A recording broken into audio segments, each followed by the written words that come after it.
오늘 이 밤 기도의 자리에 나오신 여러분을 환영하고 축복합니다. 우리 옆에 있는 성도들과 이렇게 인사해 볼까요? 은혜로운 밤입니다. 응답받기 딱 좋은 밤입니다. 네, 응답받기에 너무 딱 좋은 아름다운 밤입니다. 네.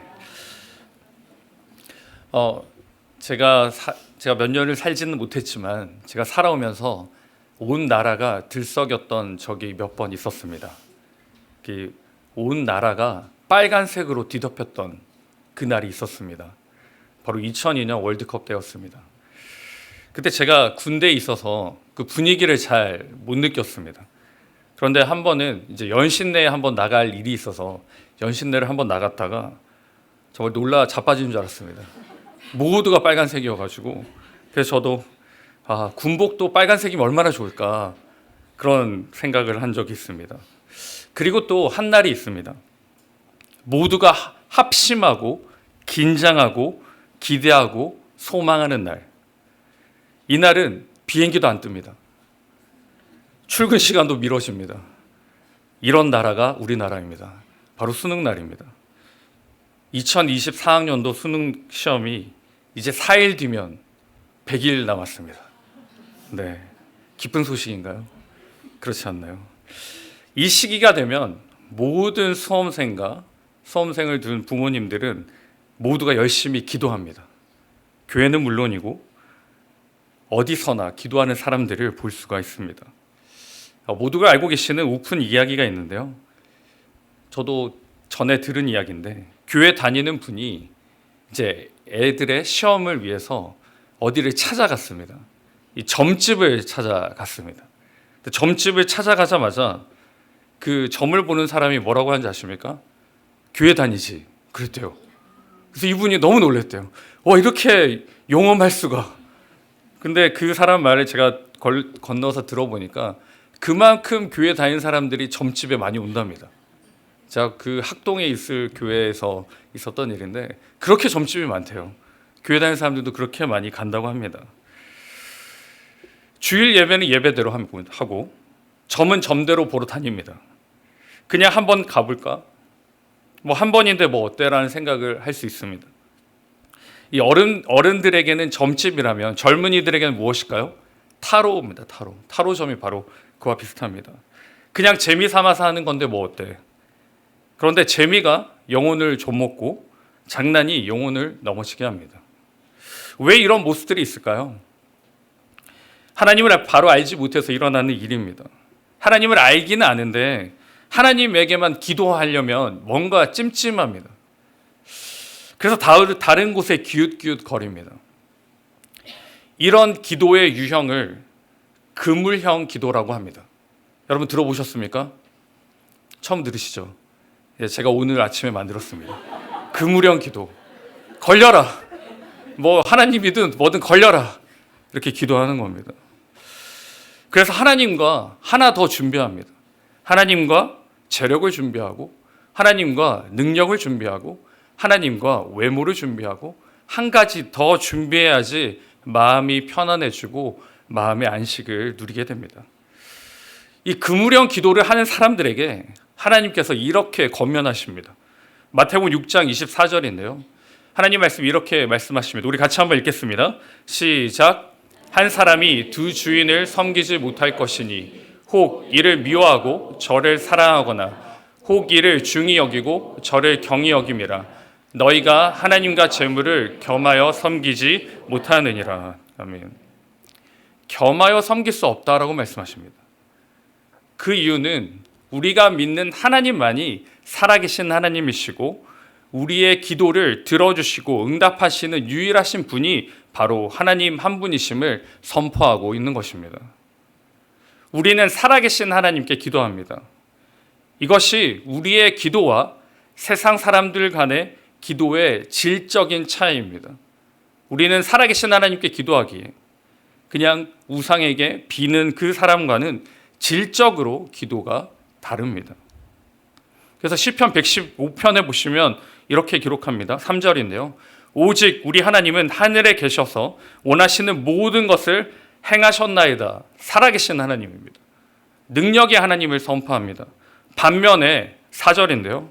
그들의 우상들은 은과 금이요 사람이 손으로 만든 것이라.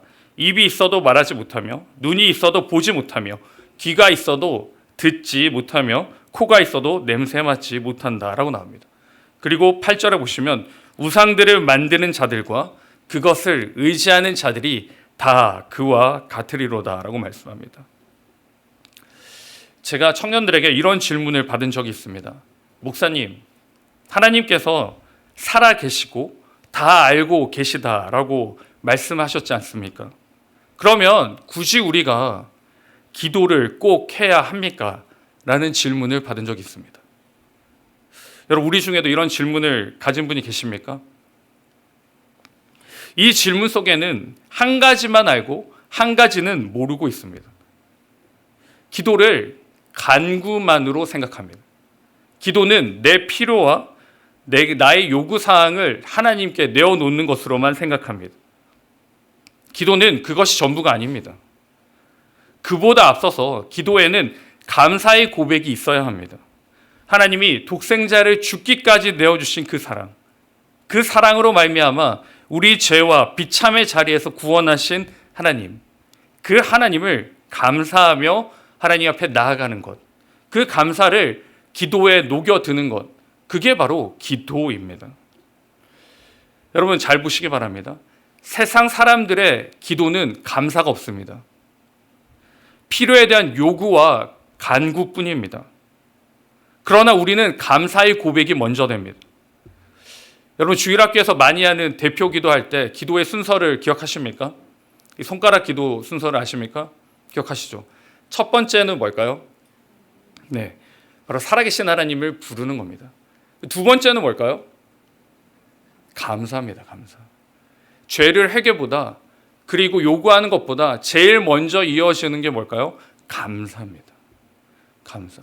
기도는 감사를 담아야 합니다. 감사가 선포되는 기도, 감사가 고백되는 기도가 살아있는 기도입니다. 성도 여러분, 제가 말씀드렸던 것처럼 우리 하나님은 살아계신 분이십니다. 그러면 우리의 기도도 어떻게 해야 될까요? 살아있는 기도가 돼야 됩니다. 17세기에 영국에서는 청교도 혁명이 일어납니다. 이 영국 국교회를 거부하고 신앙의 자유를 찾기 위해 그들이 일어난 혁명입니다. 이때 청교도들이 거부한 것 중에 하나가 바로 그 당시에 행해지던 영국 국교회에서 내려왔던 기도문입니다. 이 기도문을 때마다 일마다 행사에 맞춰서 그냥 낭독하면 됩니다. 굉장히 쉽고 간편합니다. 우리 순자님들도 많이 고민이 많으실 텐데요. 이 기도문을 읽으면 되는데요. 이 청교도들은 거부했습니다. 왜 거부했을까요? 이들은 그 기도문 안에 자신의 감사가 없다는 것을 발견했습니다. 지금 나의 삶에서 역사하시는 하나님, 내 삶과 환경 가운데 역사하시는 그 하나님에 대한 감사를 담지 못하는 기도문. 그 기도문은 능력도 없고 힘도 없고 생명력도 없는 기도입니다. 그래서 거부했습니다. 여러분, 우리의 신앙이 살아있다는 것은 어떻게 나타날까요? 우리의 기도도 살아있음을 나타내야 됩니다. 살아있는 신앙이기에 우리의 기도도 살아있음을 선포해야 합니다. 저와 여러분이 하나님께 살아있는 기도를 드리시기를 부탁드립니다. 우리의 기도에 감사가 꼭 담겨서 그 감사의 고백과 감사의 찬양이 선포되어서 살아계신 하나님께 우리의 살아있는 신앙을 나타내시고 선언하시는 그 신앙과 믿음의 삶이 저와 우리의 삶이 될 수 있기를 주님의 이름으로 축복합니다. 그러면 우리는 무엇을 행하시는 하나님께 감사할까요? 하나님은 무엇을 하시기에 우리는 감사해야 합니까? 첫째는 준비하시는 하나님입니다. 우리는 준비하시는 하나님께 감사합니다. 제가 질문을 하나 드리겠습니다. 하나님께서 우리 성도님들에게 무엇을 준비해 주시면 좋으시겠습니까? 어떤 걸 준비해 주시면 좋으실까요? 제가 철없을 때 하나님이 우리 집안에 이 숨겨둔 땅을 좀 준비해 주시면 너무 좋지 않을까, 너무 감사할 것 같다라는 생각을 했습니다. 그래서 벼락 부자가 돼가지고 이렇게 나타나면 좋겠다라고 생각한 적이 있습니다. 근데 보고 계시듯이 실현되지 않았습니다. 하나님은 무엇에 대해 준비하실까요? 하나님은 저와 여러분을 부르심에 준비하십니다. 하나님은 저와 여러분을 그냥 이 땅에 창조하시고 이 땅에 살도록 그냥 남겨두지 않으셨습니다.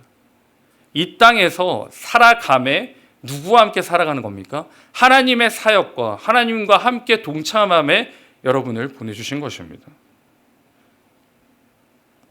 하나님은 저와 여러분을 이 사역에 동참하도록 요청하고 일꾼으로, 제자로 부르셨습니다. 청년들이 참 열심히 살고 있습니다. 그런데 중요한 것은 이 청년들에게 가장 중요한 핵심은 내가 지금 얼마나 많은 돈을 벌고 얼마나 좋은 직장을 가지기보다는 더 나아가서 능력이 있고 명망이 있는 분들과 함께 일하려 합니다. 아무리 박봉이고 힘들어도 그 사람과 함께하면 나의 커리어에 도움이 되기에 그렇습니다. 하물며 하나님의 사역에 동참하는 저와 여러분, 비교할 수 없는 은혜이고 축복입니다. 하나님은 사역에 동참하는 저와 여러분에게 무엇을 준비하실까요? 이 땅에서 하나님의 종으로, 하나님의 제자로 이 사역에 함께하는 저와 여러분에게 하나님은 무엇을 준비하실까요? 출애굽기 4장 14절입니다. 같이 한번 읽겠습니다. 여호와께서 모세를 향하여 노하여 이르시되 레위 사람 내 형 아론이 있지 아니하냐. 그가 말 잘하는 것을 내가 아노라. 그가 너를 만나러 나오나니 그가 너를 볼 때 그의 마음에 기쁨이 있을 것이라. 아멘. 하나님의 사역에 동참함을 요청받은 사람이 있습니다. 모세입니다. 하나님께서 모세를 만나시고 그를 하나님의 사역에 동역자로 부르셨습니다. 근데 여러분, 이 모세의 반응이 어떤지 아십니까? 오 주여, 보낼 만한 자를 보내소서. 저는 아닙니다. 저는 능력도 없고 언변도 없습니다. 이렇게 거부했습니다. 그러자 하나님께서는 누구를 준비하실까요? 아론을 준비하셨습니다. 지금 이 시간 하나님의 사역에, 하나님의 그 미션에 불러주신 저와 여러분을 하나님은 무엇을 준비하실까요? 바로 사람을 준비해 주십니다. 여러분의 이 땅에 하나님의 사역들을 감당하기 위해서 준비하신 분들이 누구일까요?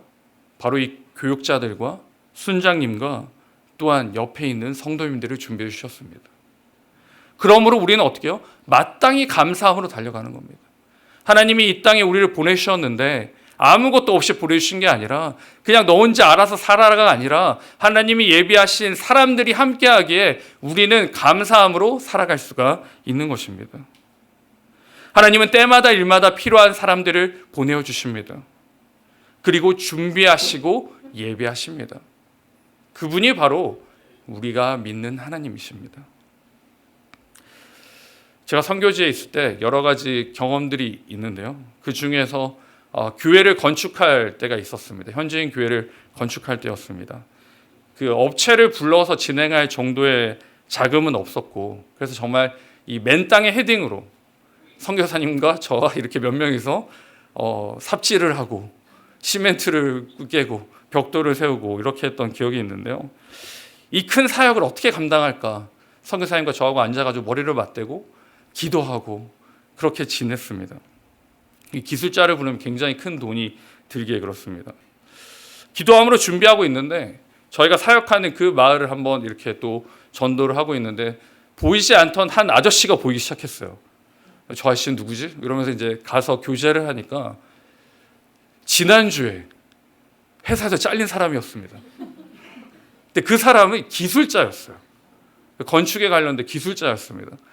그래서 그 아저씨를 모셔다가 교회 건축을 하면서 같이 복음을 전하고 같이 사역을 했던 그런 시간들이 있었습니다. 정말 목사님, 선교사님하고 저하고 아무것도 모르는데 그냥 만들 뻔했는데 하나님이 보내주신 그 분으로 말미암아 정말 교회를 반듯하고 아름답게 세울 수가 있었습니다. 하나님께서는 준비하십니다. 하나님의 사역에 불러주셨기에 그것에 필요한 모든 것들을 하나님이 예비하고 계십니다. 그 하나님을 믿으시기 바랍니다. 이 땅에, 이 세상에 나 혼자 살아가는 것이 아니라 하나님이 예비하시고 우리와 함께하는 하나님의 사람들이 있다는 것을 꼭 기억하시기 바랍니다. 그 준비하신 하나님, 그 하나님께 감사와 기쁨의 간구와 기도를 올려드리는 이 밤이 될 수 있기를 주님의 이름으로 축원드립니다. 둘째로는 하나님은 큰 길을 만드십니다. 우리를 사역에 동참시키시고 앞에서 말씀드렸던 것처럼 그냥 내버려 두지 않으십니다. 제가 군 생활을 기갑에서 했는데요. 기갑은 이제 장갑차와 탱크가 있는 부대입니다. 훈련을 나가면 탱크 한 대에 장갑차 3대가 붙습니다. 그 이유는 탱크 혼자서 험한 길을 헤쳐나가지 못하게 그렇습니다. 철조망이 있으면 탱크는 못 나가고요. 옆에서 사람들이 적군들이 매복해 있으면 크게 피해를 입기 때문에 이 장갑차가 먼저 내려서 확인을 하고 길을 터줘야지 탱크가 지나갑니다. 그래서 예비하는 거죠. 장갑차들이 예비하는 그 길을 만듭니다. 제가 이걸 볼 때 하나님께서 우리의 삶과 동일하게 이렇게 역사하신다라고 말씀합니다. 하나님께서 친히 우리 삶에 내려오셔서 길을 만들어 주시는 거예요. 탱크가 무사히 기동하기 위해 장갑차 인원들이 내려서 그 고생을 하는 것을 누가 해주십니까? 하나님께서 하신다는 겁니다. 하나님께서 친히 내려오셔서 우리의 길을 예비하시고 만드시고 해결해 주심을 분명히 선포해 주고 있습니다. 그러면 우리는 어떻게 하면 됩니까? 그 길을 그냥 걸어가면 됩니다. 예비하시고 준비하시고 인도하시는 길을 감사함으로 걸어가면 됩니다. 그런데 안타깝게도 문제가 있습니다. 우리 눈이 그것을 보지 못합니다. 우리 눈이 끊어진 길만 봅니다. 막다른 골목의 길만 보입니다. 그리고 지금 있는 나의 상황, 절벽만 보게 됩니다. 여러분, 다행인 것은 우리만 그런 게 아닙니다. 성경에도 이런 사람이 있었습니다. 바로 출애굽한 이스라엘이 그러했습니다. 앞에는 홍해가 있고 뒤에는 애국 군사들이 쫓아옵니다. 어떻게 해야 할까요? 먼저 이스라엘 백성들이 한 일이 있습니다. 출애굽기 14장 10절입니다. 같이 한번 읽겠습니다. 시작. 바로가 가까이 올 때 이스라엘 자손이 눈을 들어본즉 애굽 사람들이 자기들 뒤에 이른치라 두려워하여 여호와께 부르짖고. 여러분, 이스라엘 백성들이 여호와께 부르짖었습니다. 분명히 하나님의 말씀은 부르짖으면 크고 은밀한 일을 보여주신다라고 선포하셨습니다. 그러면 이 이스라엘의 부르짖음에 하나님이 반응하셨어야 됐습니다. 그런데 하나님의 반응이 없었습니다. 왜요? 반전이 있었습니다. 그들의 하나님에 대한 부르짖음이 바뀌었습니다. 출애굽기 14장 11절인데요. 그들이 또 모세에게 이르되 애굽에 매장지가 없어서 당신이 우리를 이끌어내어 이 광야에서 죽게 하느냐? 어찌하여 당신이 우리를 애굽에서 이끌어내어 우리에게 이같이 하느냐? 여러분, 바로 앞에서는 하나님께 부르짖었습니다. 그런데 그 다음 절에 바로 어떻게 해요? 모세에게 탓합니다. 이곳에 죽게 됐다. 왜 우리를 데리고 왔냐? 이러려고 데리고 왔냐? 하나님께 부르짖던 기도의 소리가 원망의 소리로 바뀌었습니다. 절망과 좌절의 소리로 변화되었습니다. 왜 이렇게 갑자기 변하게 되었을까요? 그들이 길을 만드신 하나님을 보지 못했습니다. 하나님이 아닌 끊어진 길을 본 것입니다. 하나님을 보지 못하고 끊어져 있는 길만 보입니다. 그러니 의지하지도 못하고 신뢰하지도 못합니다. 그러므로 10절에 부르짖었던 그 기도는 어떤 기도입니까? 껍데기만 있는 기도입니다. 그러나 길을 만드신 하나님을 바라본 사람이 있습니다. 모세입니다. 모세의 입술에는 한탄과 절규가 아닌 다른 고백이 넘칩니다. 출애굽기 14장 13절입니다. 우리 같이 읽겠습니다. 모세가 백성에게 이르되 너희는 두려워하지 말고 가만히 서서 여호와께서 오늘 너희를 위하여 행하시는 구원을 보라. 너희가 오늘 본 애굽 사람을 영원히 다시 보지 아니하리라. 14절입니다. 여호와께서 너희를 위하여 싸우시리니 너희는 가만히 있을지니라. 아멘. 하나님께서는 어떠한 상황과 환경에서도 길을 만드심을 분명히 선포해 주고 계십니다. 친히 이곳까지 내려오셔서 우리 옆과 우리 앞과 우리의 놓여져 있는 모든 문제들을 거두시고 정리하시고 예비하십니다. 이것은 모두가 누릴 수 있는 게 아닙니다. 이것은 하나님의 사역과 부르심에 반응하는 사람만이 누리는 특권입니다. 더 나아가서는 하나님께 기도하며 간구하는 사람만이 맛볼 수 있는 하나님의 사랑입니다. 사랑하는 성도 여러분, 우리도 기도합니다. 그런데 가끔 쉽게 포기할 때가 있습니다. 언제 포기하게 됩니까? 길을 만드시는 하나님이라고 느꼈는데 길이 만들어지지 않습니다. 끊어진 길만 보입니다. 그러니 우리의 기도가 무너져 내립니다. 무엇이 없었을까요? 믿음의 눈이 없었습니다. 믿음의 눈으로 기도해야 됩니다. 믿음의 눈으로 기도할 때 끊어진 길이 아닌 그 길을 이어가시는 하나님을 바라볼 수가 있는 것입니다. 의심 없이 기도. 그 믿음의 눈으로 기도하는 것은 어떻게 기도하는 걸까요? 의심 없이 기도하는 겁니다. 오늘 본문에서 하나님께서 이렇게 선포하십니다. 우리 본문 말씀을 같이 한번 읽겠습니다. 오늘 본문인데요. 같이 읽습니다. 하나님은 사람이 아니시니 거짓말을 하지 않으시고 인생이 아니시니 후회가 없으시도다. 어찌 그 말씀하신 바를 행하지 않으시며 하신 말씀을 실행하지 않으시랴. 아멘. 하나님은 분명히 선포하십니다. 하나님은 사람이 아니다. 하나님은 살아계시고 능력이 있으시며 그리고 말씀하신 것을 반드시 지키시는 분임을 스스로 선포하셨습니다. 우리는 그 하나님을 믿고 그 하나님을 붙들고 기도합니다. 그러니 의심 없이 기도하시기 바랍니다. 이 밤 하나님 앞에 의심 없이 하나님께 나가시기 바랍니다. 그것이 믿음의 눈입니다. 제가 이렇게 의심 없이 기도하라고 말씀드렸는데 의심이 들었던 적이 있습니다. 제가 신대원 다닐 때 있었던 일입니다. 분당 우리 교회에서 1만 성도 파송 운동을 무브먼트를 진행한다는 이야기를 들었습니다. 그때 제가 신대원생이었기 때문에 다른 큰 교회들처럼 그냥 몇 년 있다가 소리 소문 없이 사라지겠지라고 생각했습니다. 그렇게 시간을 지나고 이 개척을 준비하면서 담임 목사님과 인터뷰를 했습니다. 1만 성도 파송 운동에 대해 어떻게 생각했냐. 그래서 제 답은 처음엔 이거였습니다. 저게 될까? 저게 될 수 있을까? 였다가 될 것 같기도 한데? 어쭈? 어쭈는 아니고요. 될 것 같은데? 이러다가 지금 여기까지 와 있습니다. 굉장히 핫한 분당 우리 교회 바로 옆에 이렇게 저희가 함께하고 있습니다. 저의 믿음 없음을 회개합니다. 네. 이 파송 운동이 하나님의 뜻 안에서 이루어지고 진행되는 것을 우리는 눈으로 보고 또한 피부로 느끼고 있습니다. 의심 없는 기도는 역사를 만듭니다. 우리가 의심 없는 기도로 하나님께 나아갈 때 하나님의 은혜와 축복은 예비되어 있는 줄 믿습니다. 이 밤에 하나님께서 만나 주신다고 하셨기에 믿음으로 나아갑시다.